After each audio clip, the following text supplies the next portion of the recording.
The doubts regarding the will and testament of Abdu'l Baha, being as ancient as the will itself, has attracted many followers who take to heart the principle of the independent investigation of truth to ponder and verify what has been put in front of them.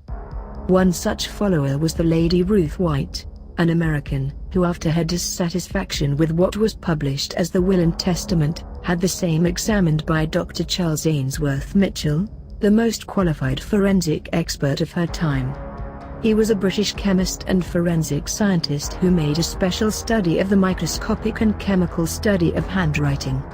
He was honoured to head the Inspection Bureau of Scotland Yard in the year 1911 and frequently served as an expert witness in Crown Courts in various capacities. In 1915, he gave his famous testimony about the invisible ink used in the case of a German spy, Anton Kuepferle.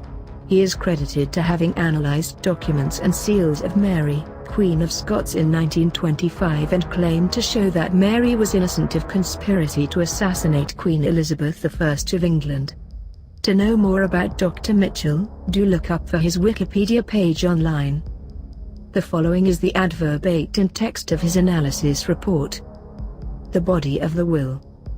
A comparison of the formation of the writing on the envelope with that on pages 9 and 10 of the will shows so many points of resemblance that there is no reason to doubt that they were written by the same person.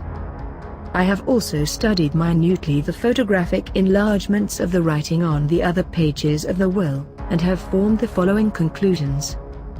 Page 2, with the exception of the last 2 lines, agrees with page 3. The last 2 lines of page 2 agree with page 4. The other pages, namely 5, 6, 7 and 8, agree in the characteristics of writing with the writing on page 4. That is to say, the writing does not agree with the hypothesis that it was all written by one person. The signatures on the envelope. A comparison of the 4 signatures on the envelope of the alleged will with the 4 authenticated signatures reveals many striking differences in the mode of formation of the characters, as for example, in the authentic signatures the width of these characters, compared with their height, is much greater than in the signatures on the envelope.